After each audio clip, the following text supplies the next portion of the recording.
وَخُلِقَ الْإِنسَانُ ضَعِيفًا، اور انسان کو تو اللہ نے کمزور پیدا کیا. یہ حقیقت بات ہے. انسان کے پاس صرف ایک چیز ہے جو اس کو سب پہ بھاری کر دیتی، وہ عقل ہے. باقی ہماری جتنی کیپیبلٹیز ہیں نا وہ جانوروں سے بہت کم ہے. ہاتھی جو ہے نا وہ زمین پہ پاؤں مار کے نا 40 کلومیٹر دور تک نا کمیونیکیشن کر لیتا ہے دوسرے ہاتھی کے ساتھ. 40 کلومیٹر. کتے کی سونگنے کی حساب دیکھ لیں. عقاب کتنے کلومیٹرز اوپر سے اپنا شکار نیچے دیکھ لیتا ہے. تو آپ جانوروں کو ذرا کنسیڈر کرنا شروع کریں، بندہ پریشان ہو جاتا ہے. تو جانوروں کو آپ کسی بھی جانور کی اگر خوبیاں گننی شروع کریں تو بندہ حیران رہ جاتا ہے.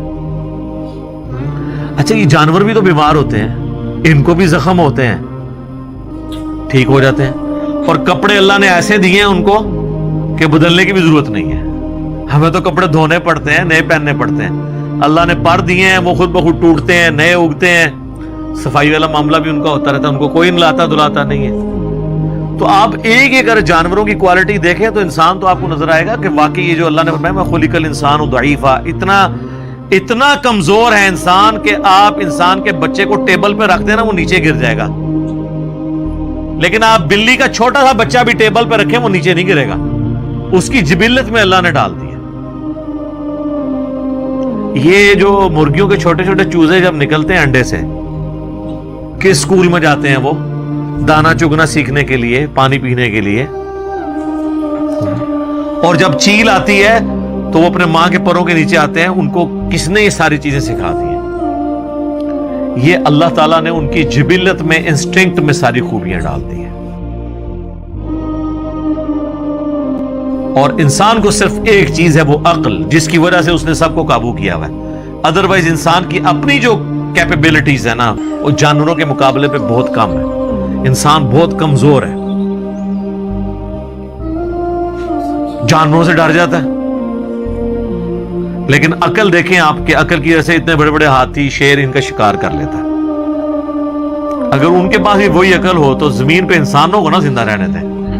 ہاں جی جناب، بس وہ آپ ایک عید قربان پہ صرف ایک ہی بیل ذبح کریں کہ باقی بیل پھر آپ کو ذبح کریں.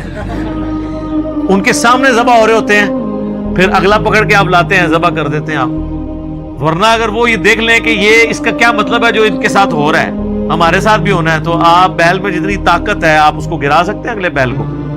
انسان اپنی عقل کی وجہ سے چل رہا ہے لیکن ہے کمزور. وَمَن يَفْعَلْ ذَلِكَ عُدْوَانًا وَظُلْمًا، اور جو کوئی سرکشی اور ظلم کرتا ہے، فَسَوْفَ نُصْلِيهِ نَارًا، تو ہم عنقریب اسے آگ میں داخل کریں گے. وَكَانَ ذَلِكَ عَلَى اللَّهِ يَسِيرًا، اور یہ اللہ تعالیٰ کے اوپر بڑا آسان ہے. یہ قیامت مضمر ہے اس جملے میں کہ اللہ پہ یہ بڑا آسان ہے کسی کو آگ میں پھینکنا. اس کا مطلب آپ کو پتا ہے؟ آگ میں تو ہمارے لیے بھی آسان ہے، اگر آپ پاس اختیار ہے تو آپ پھینک دیں گے. یہ بیسیکلی اس نظریے کا رد ہے جو آج کل ایک ماڈرن ایج میں بہت بڑا فتنہ چل رہا ہے کرسچنز کی طرف سے. وہ کہتے ہیں جی مسلمانوں کا خدا جو ہے نا وہ عذاب کی ہمیشہ وعیدیں سناتا ہے اور ہمارا خدا تو آل لونگ ہے. خدا تو وہ ہوتا ہے جو ہر حال میں اپنی مخلوق سے پیار کرے.